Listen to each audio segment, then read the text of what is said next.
Et bienvenue à tous dans le premier épisode de Fréquence Star Wars, un premier épisode dans lequel nous allons vous parler du salon Génération Star Wars et Science-Fiction qui se déroulera le 1er mai prochain, le week-end du 1er mai, le 30 avril et 1er mai, et parler un peu d'actu après notre épisode 0 qui vous a introduit un peu notre podcast. J'espère que d'ailleurs ce dernier vous a plu. Je vais commencer par vous introduire le tout nouveau set Lego Star Wars qui a été dévoilé cet après-midi, pardon. Le Luke Skywalker Land Speeder UCS de Lego qui sera disponible le 4 mai prochain dans toutes les boutiques et sur le shop en ligne. C'est le set premium qui rejoint les 3 dioramas dont je vous ai parlé dans l'épisode 0. Un set de 1890 pièces avec, comme d'habitude, son stand d'exposition et les minifigs qui vont avec.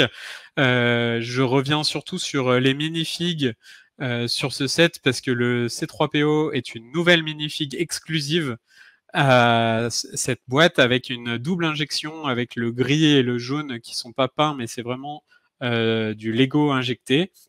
Et ainsi que la nouvelle bulle du Land Speeder, qui est aussi une pièce d'un seul tenant transparent, qui est la première réalisée de ce genre. En fait, le Lego a introduit un peu tout ce qu'il sait faire de mieux avec ses dernières technologies dans la boîte. Un Land Speeder de plus de 50 cm de long, que je suis actuellement en train de construire et que je vous présenterai un peu plus tard dans une review Open the Box sur Mint Box et peut-être aussi en vidéo. C'est un très très beau set. J'en profite aussi pour vous présenter un nouveau livre en fait que j'ai réceptionné cette semaine, La psychologie selon Star Wars, de Jean-François Marmion. Je remercie d'ailleurs l'éditeur de nous l'avoir envoyé. Je l'ai commencé, c'est un nouvel ouvrage qui décortique la saga, comme il y en a déjà eu, mais c'est un peu c'est vu sur un aspect quête, un peu sur la quête du libre arbitre, la quête de l'identité, ou encore la quête du pouvoir à travers la saga. C'est plutôt intéressant pour l'instant. Ça coûte 14 € et c'est déjà disponible. Je vais pas faire cette émission tout seul, puisque je vais être accompagné de Fabien et Alexandre de Génération Star Wars qui me rejoignent immédiatement. Hop là, et hop là. Bonjour messieurs. Bonjour. Comment allez-vous? Ça va et toi? Ça va, merci, impeccable, impeccable. Je suis très content de vous recevoir dans cette première émission, en tout cas. Oui, quel honneur quand même. Plaisir. On fait les débuts de Fréquence Star Wars. Longue vie à Fréquence Star Wars. Je m'aperçois que introduire tout seul, en plus, c'est assez compliqué de parler tout seul. C'est une première pour moi. Ouais. C'est pas simple. Donc, je suis content de vous voir. Un peu d'expérience, tu vois. Ça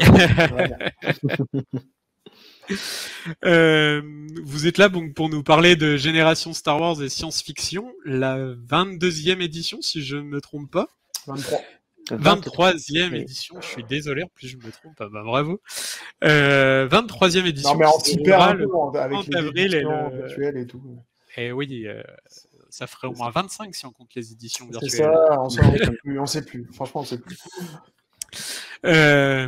Donc ça sera le 30 avril et 1er mai prochain, là je me trompe pas, à QC, à côté de Vichy. Et pour ceux qui connaîtraient pas encore le salon Génération Star Wars et Science-Fiction, est-ce que vous pouvez nous donner un bref historique et à quoi les visiteurs peuvent s'attendre en arrivant là-bas? Ouais, bref historique, déjà tu l'as dit, c'est la 23e, il y a eu 2 éditions virtuelles, donc c'est une convention qui existe quand même depuis maintenant très longtemps, 1999 pour être précis, qui n'était pas d'ailleurs sous une forme de convention au départ, hein, c'était une petite expo de collectionneurs, on va dire, mais qui a bien évolué au fil des années et pour devenir ce que... Alors c'est pas nous qui le disons en tant qu'organisateurs, mais c'est tous les gens qui vont la référence des conventions Star Wars en France. Ça attire environ entre 12, 13, 14 000 spectateurs selon les années. L'année dernière, on avait, pour une reprise après 2 ans de pandémie, je pense que ça a fait autour de 12 000, si je dis pas de bêtises, quelque chose comme ça.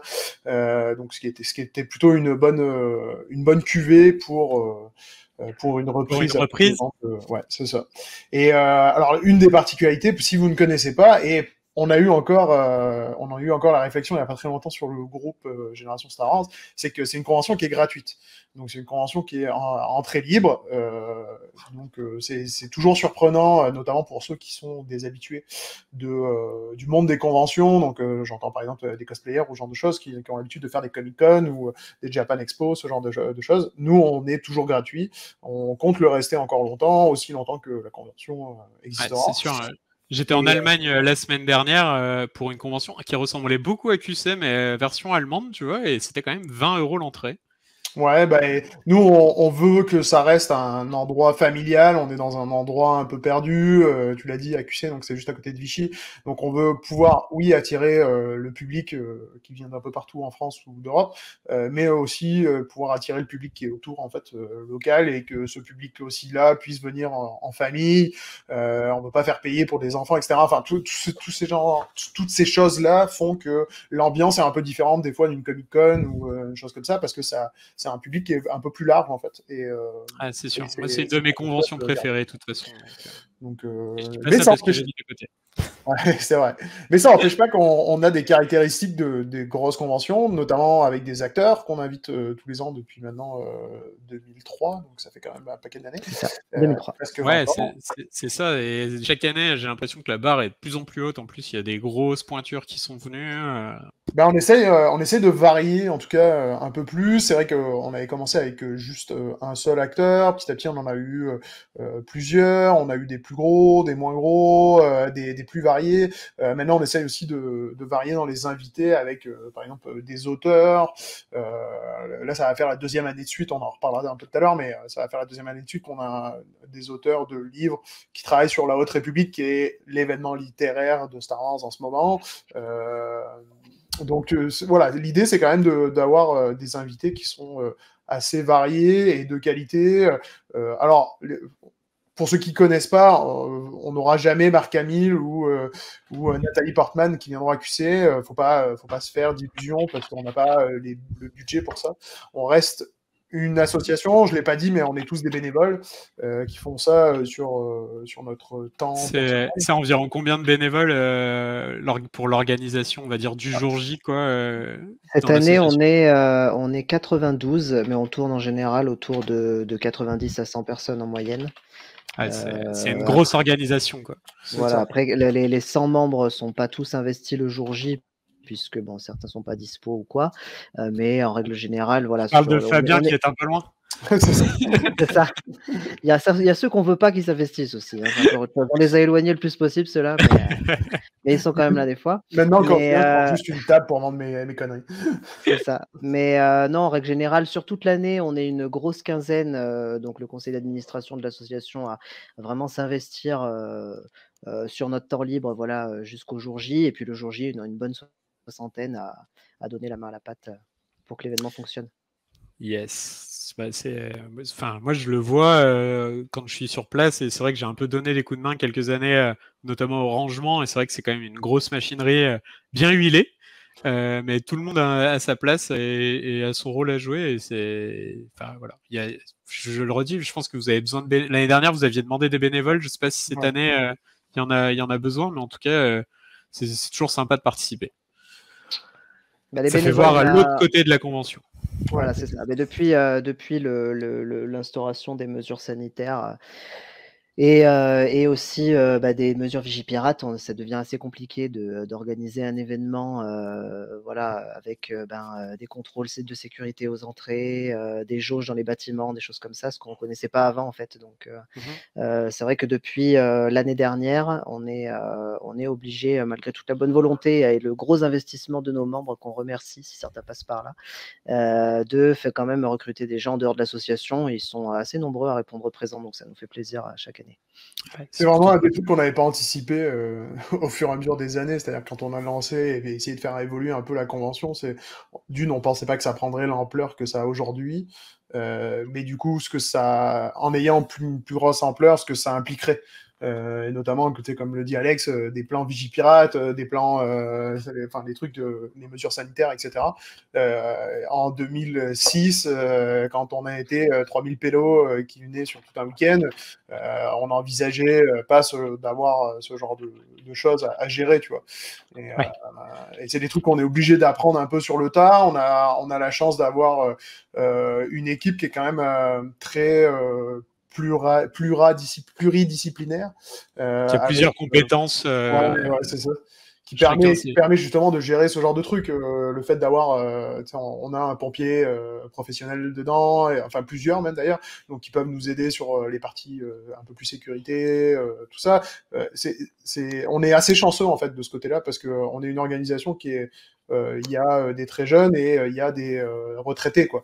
Donc ce qui permet aussi de multiplier et de jongler avec des compétences qui sont diverses et des expériences qui sont diverses. C'est vrai qu'on a beaucoup de chance dans les parcours qu'on a réussi à réunir au sein de l'association. Par rapport à d'autres associations, puisqu'on reste des amateurs bénévoles, on a quand même une collection de talents assez incroyable, quoi. Et ça continue à rentrer régulièrement. Et varié, quoi. Et varié. Il n'y a pas toutes les conventions qui peuvent se permettre d'avoir un mec comme Greg qui nous fait les affiches depuis le début, qui sont des tueries. Enfin, je veux dire, je pense qu'il y a beaucoup de conventions. J'adore celle de cette année avec C3PO. Pour moi, c'est une de mes préférées aussi. Celle de cette année qui est à l'écran. Là, C3PO est vraiment magnifique. Vous pourrez voir la peinture originale. J'allais dire, est-ce qu'il y aura l'original sur place? Oui, j'imagine, sur le stand de Greg.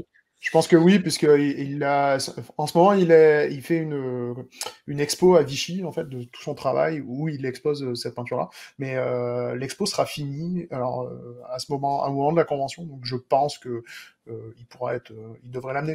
Oui, il l'aura, c'est sûr. On lui a beaucoup réclamé de toute façon depuis qu'elle est sortie. Dès qu'on l'a dévoilée, on dévoile toujours l'affiche dans une autre convention qui s'appelle Migène Collector, et dès qu'on l'a sortie l'affiche, c'était la folie. Tout le monde nous l'a demandé. Donc, vraiment super. On l'a décliné forcément sur des supports pour notre boutique caritative. Puis ma petite fierté, là je m'auto-congratule pour une fois. C'est assez rare. En fait, je l'ai aidé cette année pour la mise en page de l'affiche. Donc on a un peu retravaillé cette mise en page qui est un peu plus moderne que les autres années. Donc, ça donne un peu un coup de gêne à l'affiche, notamment au niveau de la typo, etc. Enfin, moi qui suis habitué, j'ai bien noté le changement. En fait, moi je suis super content de pouvoir mettre encore plus en avant les peintures de Greg parce que je les trouve tellement belles que je trouve qu'elles méritent d'être les mieux mises en avant possible. C'est bien cool. Vous parliez des acteurs, je pense qu'on peut parler un peu, des acteurs et des invités de cette année. Je pense qu'on peut un peu parler des invités qui nous attendent le week-end prochain. C'est dans 10 jours maintenant. Donc je descends un peu plus dans la page. Hop là, il y a même des photos, parfait. Ouais, c'est fantastique, t'as vu? C'est bien fait. Grand niveau technologique quand même. Oh, mais c'est sûr. Effectivement, donc cette année, on a réussi à avoir 3 acteurs de la saga Star Wars, mais pas que, puisque le premier qui s'affiche à l'écran, mais qui est le dernier que nous avons annoncé, qui est Richard Brake, a joué l'officier impérial Valin Hess dans l'épisode 8 de la saison 2 du Mandalorian, qui a une très belle scène assez longue, assez poignante avec le Mando. C'est la scène que j'ai appelée, moi je l'appelle Inglorious Bastard, comme le début du film Inglorious Bastard. C'est vrai, il y a un peu de ça, effectivement. Pour moi, le meilleur épisode de la saison 2, d'ailleurs. Mais... Ouais. Exact. Et qui a quand même joué aussi le roi de la nuit de Game of Thrones jusqu'à la saison 5. Donc voilà, ça fait un petit clin d'œil aux autres univers qu'on englobe avec le terme science-fiction du nom de notre convention. C'est vrai que Game of Thrones, c'est très science-fiction. Hein. Voilà. Comme je dis souvent, on est assez généreux avec le terme science-fiction. Mais voilà, on est science fantasy fictionnelle, quoi. On va dire c'est ça. Deuxième acteur, c'est Silas Carson, qui lui est bien connu des fans puisqu'il a interprété dans la prélogie, donc les épisodes 1, 2 et 3, le maître Jedi Ki-Adi-Mundi et le Némoïdien Nute Gunray, vice-roi de la Fédération du Commerce, et qui a aussi un petit rôle à tête découvert, puisque, tu me corrigeras Fabien si je me trompe, mais il a incarné le pilote de la navette de Qui-Gon et Obi-Wan, qui fait la scène d'ouverture de l'épisode 1. et qui se fait détruire dans le hangar du vaisseau de la Fédération du Commerce. Donc, c'est lui le pilote homme qui est dans la navette. Voilà, et troisième acteur, donc, qui est le premier qu'on a annoncé cette année, qui est Angus MacInnes, qui lui, donc on revient aux sources, épisode 4, 77, il a joué Gold Leader, qui est le pilote de bombardier rebelle, qui est le premier à pénétrer dans la tranchée de l'Étoile Noire et à tenter de la détruire avant de se faire abattre, spoiler, par Dark Vador dans le film. Moi, je vous félicite pour ce panel parce que ça couvre vraiment toute la saga, le récent, le plus ancien, la prélo. Enfin, c'est vraiment hyper cool. Ça n'a pas été de tout repos, donc on est très content de savoir réussi à avoir ce panel. Le fait qu'ils aient incarné, enfin que je prends pour Silas Carson, qu'il ait incarné plusieurs rôles, ou Richard Brake aussi dans plusieurs séries, je pense que c'est un vrai atout, quoi. Ouais, et à noter que ces trois invités, en fait, qu'on avait déjà annoncés dans des précédentes éditions, mais qu'à chaque fois ont dû être annulés pour différentes raisons, pour des raisons de pandémie, pour des raisons professionnelles, certains qui ont eu à travailler finalement, donc ont dû annuler leur venue, mais qui à chaque fois qu'on les avait annoncés avaient eu un bon retour de la part des fans, donc on s'est dit que on était dans le vrai avec ces invités-là et qu'il fallait quand même qu'un jour on arrive à les faire venir, donc on a décidé de les faire revenir tous les trois d'un coup, comme ça au moins. Non, mais c'est vraiment un super plan, ouais. C'est pas évident, c'est pas évident parce que depuis quelques années. J'allais dire, tu peux nous dire un peu comment ça se passe, le recrutement, ou la recherche d'acteurs qui vient à la convention. Bien sûr. Fabien va compléter même encore mieux que moi parce qu'il s'en est occupé pendant quelques années, mais déjà on peut dire que depuis quelques années, ça devient un peu compliqué parce qu'on s'aperçoit que mine de rien, depuis 2003, on a reçu pas mal d'acteurs de la saga, y compris des rôles assez importants puisqu'on a eu le Vador original, on a eu Chewbacca, on a eu Boba Fett, on a eu Anakin jeune, épisode 1. Enfin, c'est quand même des noms qui sont marquants et pour la plupart, c'était des acteurs soit vieillissants et qui tournaient plus, soit des acteurs qui ont un peu laissé tomber le métier d'acteur. Donc voilà, on avait encore des opportunités assez importante vis-à-vis de ça, et maintenant, oui, on s'aperçoit qu'on est obligé de taper de plus en plus dans des acteurs qui tournent encore ou qui sont trop chers pour nous parce que la conjoncture, l'actualité Star Wars assez forte font que les prix ont augmenté et que un acteur qu'on voit 15 secondes dans un film de la post-logie est plus cher parfois qu'un vrai gros second rôle de la trilogie originale. Donc, le nombre de conventions aussi ont augmenté et du coup les demandes vers les acteurs ont aussi augmenté. Donc plus il y a de demandes, l'offre et la demande, l'éternelle offre et la demande. Donc plus il y a de demandes, plus les invités en profitent pour augmenter un peu leurs tarifs et ça a joué, le retour de la hype de Disney a joué beaucoup. On a vu beaucoup après au début de l'ère Disney, en fait, après la sortie de l'épisode 7, notamment, certains acteurs qui ont fait leur retour, qui étaient dans des tarifs, qui ont augmenté leurs tarifs de façon abusive, en fait, par rapport à ce qu'ils demandaient avant, parce qu'ils étaient dans la trilogie originale. Je veux pas donner de nom, parce que c'est pas le but, mais il y en a certains qu'on s'était renseigné à l'époque où ils étaient des acteurs de la trilogie originale, puis quand on a voulu les faire revenir, on a fait « Oh, shit, ok, non, on va attendre un peu ». Mais en fait, ça s'est retassé un peu cette chose-là. Les prix... hype, tout ça. Fait qu'il y a eu un espèce de grosse montée, puis maintenant ça a redescendu. Pour compléter un peu comment ça se passe, parce que souvent, déjà, d'une chose, pour ceux qui sont pas au courant, mais j'imagine que les gens qui vous écoutent, ils le savent déjà, donc quand les acteurs ils viennent, ils dédicacent des photos ou des objets, mais c'est payant, donc chaque acteur demande une participation payante pour avoir une dédicace. Vous pouvez le faire dédicacer sur un objet ou sur une photo qui est fournie par l'acteur, donc qui est inclus dans le prix. Il n'y a pas de. Il faut signaler qu'à QC, c'est dans les tarifs abordables des conventions où on voit aussi des prix on est autour de 20 € la dédicace. Qu'on oblige, entre guillemets, enfin qu'on essaye de négocier au moment de faire venir l'acteur en expliquant que le public n'est pas forcément le même, mais que nous, on a une espèce d'historique qu'on veut que le prix soit autour de 20 € et qu'on aimerait ça. En général, on y arrive. Donc c'est vrai que souvent dans d'autres conventions, ça a commencé maintenant à être beaucoup plus cher. Il faut dire que nous, les prix sont restés à peu près à 20 € malgré l'inflation depuis quasiment 15 ans. Là où Et ça la pouvait photo est gratuite. et la photo est incluse. Là où ça pouvait paraître cher il y a 15 ans, maintenant ça l'est pas très cher. Et là où je voulais en venir, c'est que ce que les acteurs demandent, en fait, c'est qu'ils demandent une garantie de signature pour venir en général. Donc, en plus de payer des frais de transport, d'hôtel, etc. Mais ils demandent de faire un minimum de vente de signature sur un week-end. Et c'est cette garantie-là qui est plus ou moins élevée et qui peut être difficile à atteindre parmi nos habitudes. Voilà comment ça fonctionne. Yes.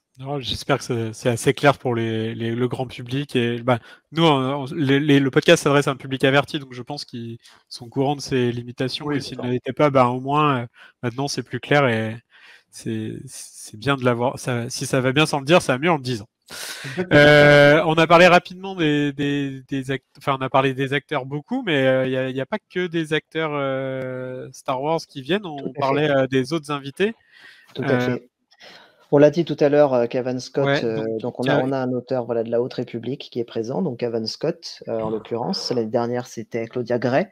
Mais là, Cavan Scott, voilà, donc on est très heureux. C'est la première fois, je crois, qu'il vient en France pour dédicacer, il me semble. Donc c'est grâce à notre partenariat avec l'éditeur Pocket, qui est l'éditeur des romans Star Wars poche maintenant, qu'on a pu le faire venir. Donc on est très heureux de ça. Et on a toujours dans une veine roman Star Wars, très roman Star Wars, Magali Villeneuve, qui est une super illustratrice française qui bosse pour beaucoup de grands univers comme Magic, comme Warhammer, comme Le Seigneur des Anneaux, Game of Thrones, etc. Mais qui a illustré notamment pour Star Wars les couvertures des 3 romans de la trilogie Throne du nouveau canon Disney. Dont le dernier tome devait sortir juste avant la convention, donc on était super contents de voir. Voilà. Et finalement, ça ne sera pas le cas, mais on aura quand même bien sûr les 2 autres tomes qui seront en vente et qu'elle pourra dédicacer avec plaisir. C'est vraiment une illustratrice assez exceptionnelle avec un style vraiment à part. C'est très très cool et puis c'est quand même une trilogie à succès quoi dans la littérature Star Wars, tout ce qui concerne Throne, ça marche toujours donc c'est vraiment super cool et le fait qu'elle soit française en plus c'est pour interagir, discuter et justement poser des questions sur le process de création. Enfin je sais que moi j'aime beaucoup échanger là-dessus. C'est vraiment plus facile quoi. Ouais, puis c'est quelqu'un qui a eu, ça a eu vraiment un certain retentissement au moment où ces premières couvertures ont été dévoilées, parce que même Del Rey aux États-Unis, ils avaient fait des coffrets spéciaux avec des lithographies. Enfin, ils avaient mis en avant vraiment les couvertures, quoi. C'était pas comme juste une petite couverture spéciale. Ils en avaient créé un espèce d'événement autour de ça avec des box vraiment limitées, en édition limitée et tout ça. Donc non, on est plutôt très content en fait d'avoir pu le faire venir. À noter, je vais rajouter un mot là-dessus, c'est que cette année on avait un peu sondé les membres de l'association pour savoir quels artistes, par exemple, ils aimeraient faire venir à la convention. Et Magali Villeneuve était parmi, comme elle avait fait quasiment l'unanimité. Ouais, c'est ça. Elle était arrivée en tête. Elle avait fait quasiment l'unanimité auprès des membres. Donc c'était vraiment, il y avait vraiment une demande pour avoir cet invité-là et pour avoir ce genre d'invité-là. Aussi. Donc, on a l'avantage d'avoir une illustratrice française comme ça qui est disponible. On est supposément être la convention Star Wars de référence en France. Ben, ça semble logique. Ça paraît logique, de l'inviter. Exactement. Ouais, c'est très très cool. Moi, je trouve ça vraiment super bien.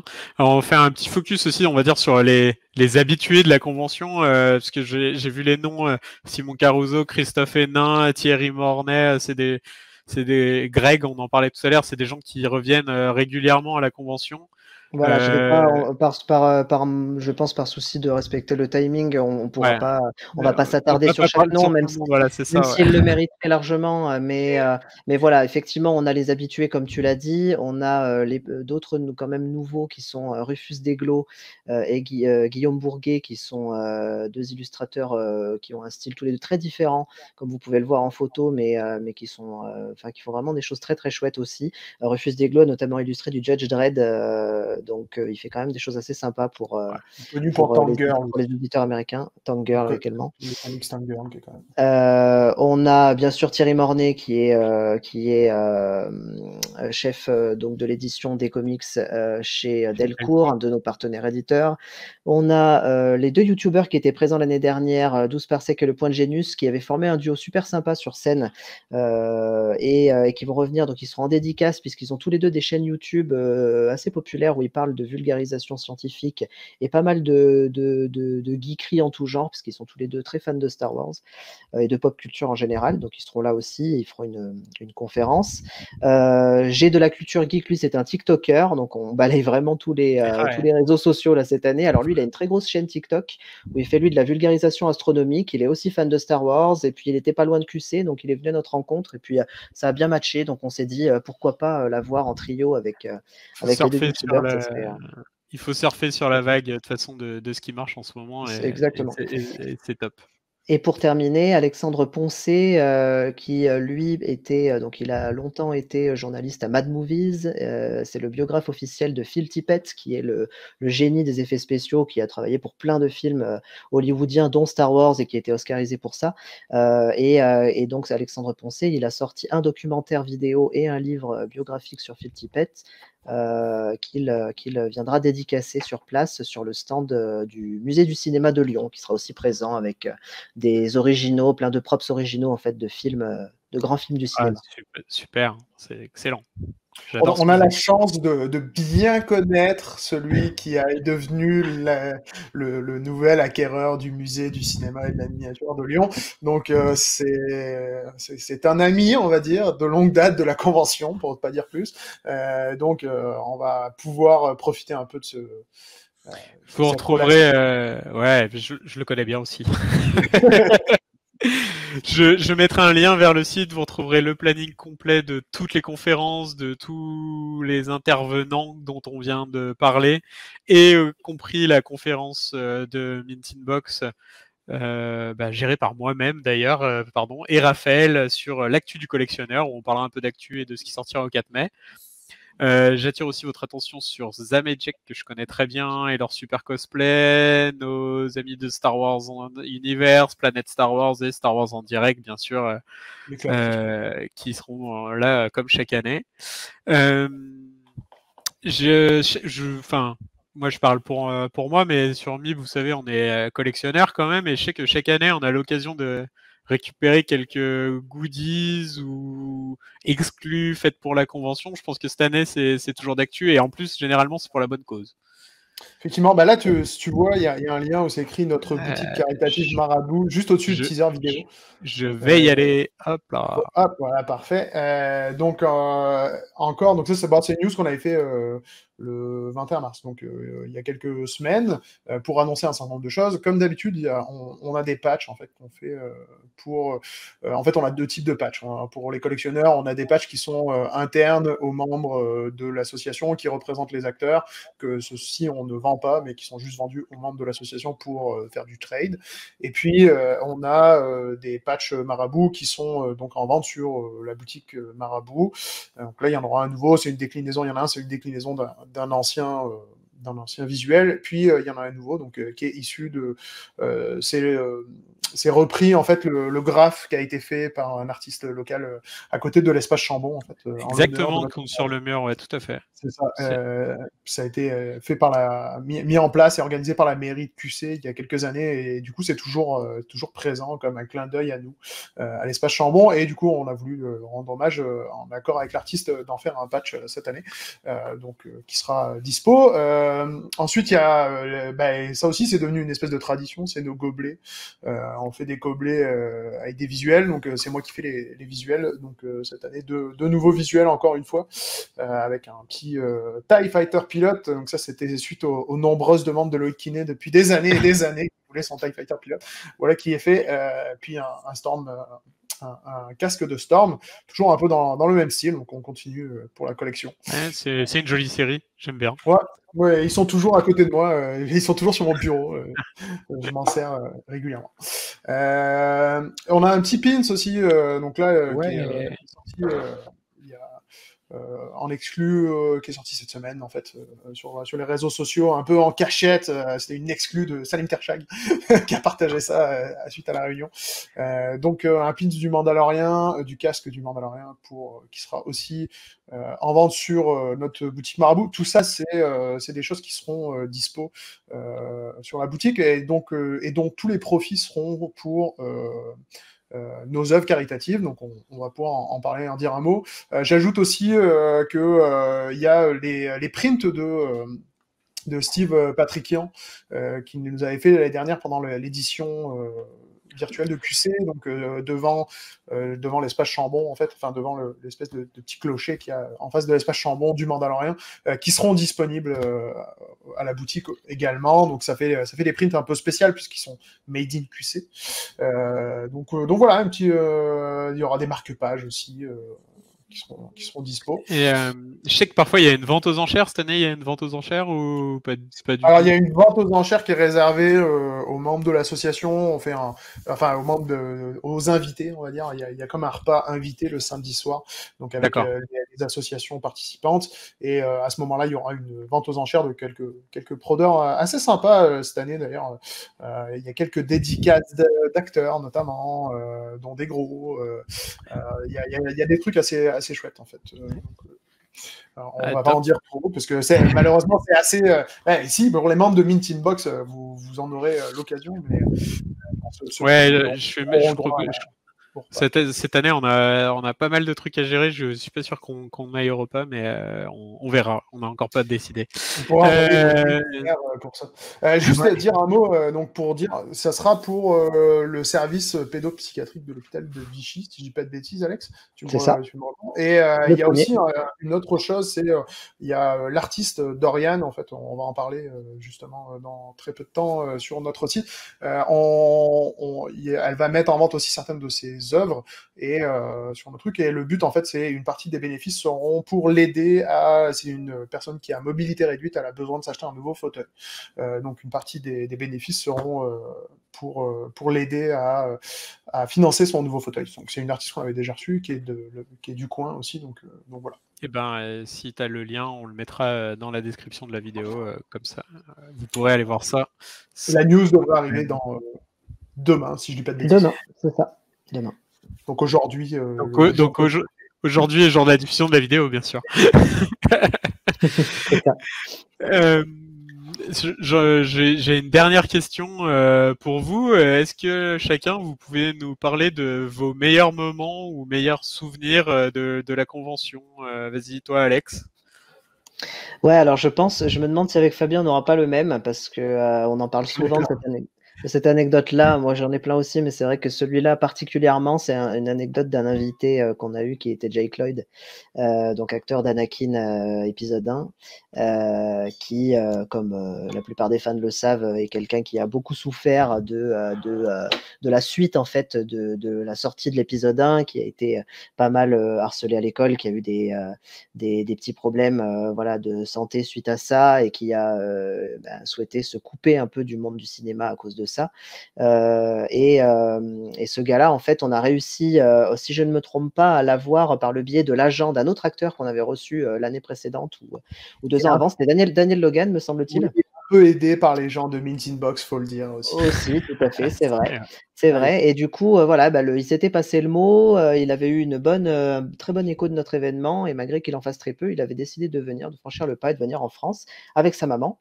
Et donc, on avait eu le plaisir de le recevoir, et en fait, on avait été assez touchés parce que ce jeune homme qui était assez introverti, assez timide, voilà, qui craignait un peu le contact, de retrouver le contact avec les fans depuis tout ce temps.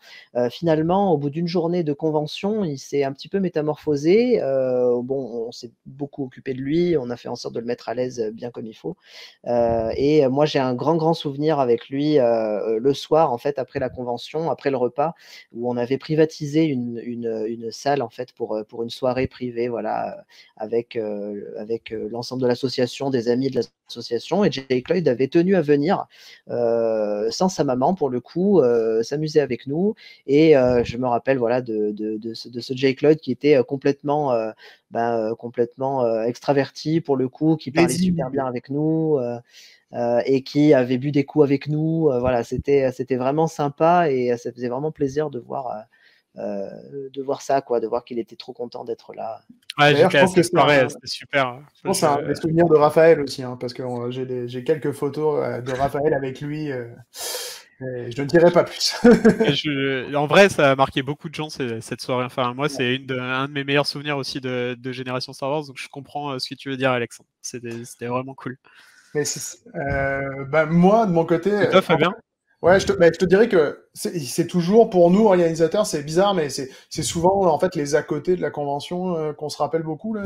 Alex parle de ça, tout ça, parce que pendant les heures d'ouverture, on est tellement né dans le guidon qu'on en profite différemment, en fait, on va dire, que des spectateurs, enfin des visiteurs traditionnels. Évidemment, moi, celle-ci fait partie de mon top. J'en ai d'autres aussi. Je pense que, comme l'a dit Alex, je me suis occupé en fait de faire venir les acteurs pendant quelques années. Et en fait, la toute première fois que je me suis occupé, ambitieux comme j'ai été, j'ai décidé de faire venir Anthony Daniels. Genre pour la première fois, j'avais jamais fait ça, de faire venir d'acteurs. Je savais pas vraiment comment ça se gérait, tout ça. Et c'est vrai que j'avais réussi à le faire venir. J'avais testé ça sur un coup de bluff, sur un coup de poker. Ça avait fini par fonctionner. Et il était venu, c'était en 2006. Et c'est vrai que le moment, en fait, ce qui s'est passé, c'est que c'est quelqu'un, Anthony Daniels a une maison de campagne en France, en fait. Et c'était pas très clair de comment il venait. C'est-à-dire qu'il m'avait dit, il voulait pas que je réserve de transport pour lui. Donc j'avais pas de billet d'avion à réserver, pas de billet de train, rien. Il m'a dit, non, voici, ça va coûter tant pour les frais de transport et tout ça. Puis je m'occupe de gérer moi-même ma venue en fait. Et sauf que du coup je ne savais pas du tout quand est-ce qu'il allait arriver. Et en fait ça a été super stressant jusqu'au moment où je reçois un coup de téléphone de la part de l'hôtel où on lui avait réservé la chambre, qui me dit ça y est, monsieur Daniel, c'est arrivé. Et là ça a été comme une espèce de libération, encore plus au moment où on est allé avec Philippe Grenier à l'époque, on allait tous les deux, première chose qu'on a fait, on a laissé tout ce qu'on était en train de faire, on a dit rien à foutre, on a pris la voiture, je pense qu'on a roulé un petit peu vite entre QC et Vichy pour aller jusqu'à là-bas, et c'est vrai qu'au moment où... La prescription. C'est ça, il y a prescription.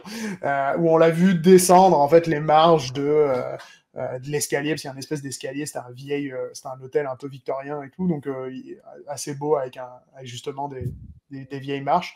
Et le moment où on le voit descendre, ça a été une vraie libération, en fait, de me dire, fuck, j'ai vraiment réussi à faire venir Anthony Daniels à QC. Donc ça a été un gros moment. Après, ça a été un peu plus stressant parce qu'il est venu à la convention pour vérifier que ces conditions qu'il avait demandées dans son contrat étaient respectées. Malheureusement, il avait demandé des choses en pouces et une hauteur de table en pouces que moi, je pensais que c'était la même qu'une hauteur de table en centimètres, comme un con. C'était pas le cas, donc il nous a mis une fumée. On a trouvé il est très exigeant et très carré. Très exigeant, mais une fois que tout est comme il l'a demandé, après c'est quelqu'un de très gentil, c'est quelqu'un de très professionnel qui est capable de. Vous l'avez vu dans la version virtuelle, hein, peut-être. C'est quelqu'un qui aime faire le show et qui est très agréable à écouter. C'est clair. Écoutez, merci à tous les deux en tout cas de toutes ces anecdotes et d'être venus présenter la convention. Moi, c'était ma première émission en solo, j'ai envie de dire, et j'étais assez stressé, donc je suis content de le faire avec des gens que je connais et que je considère comme mes amis. Donc merci à tous les deux. Merci à toi de l'invitation. Alors, Alex, on se voit le 30 avril et le 1er mai. Fab, on pensera bien à toi. Malheureusement, je ne pourrais pas être là cette année. Et puis voilà, on vous retrouve sur vos réseaux sociaux, Génération Star Wars, Fabien, c'est... Sur Génération Star Wars, ouais, envoyé un message. Et, Je sais que tu fais des trucs sympas serais sur pas loin. Facebook. Je mettrai un lien vers ta page. Je suis Il jamais va là. faire beau cette année à QC, on y croit. J'ai regardé la météo, apparemment ça se profile bien. Je veux pas Ah, m'attendre à la moi, j'ai vu qu'il devait faire un temps de QC. Hein, donc, Ah, moi je sais pas, et apparemment il fait moche toute la semaine avant, donc on a Pour une fois que je suis pas là. On va croiser les doigts. On se retrouve Fréquence Star Wars sur YouTube, Deezer et Spotify, et bientôt, je vous le promets, sur Apple Podcast. Vous êtes beaucoup à nous l'avoir demandé déjà. Ça arrive très bientôt. Merci messieurs et à très vite pour de nouvelles aventures. Bye. Merci, à plus.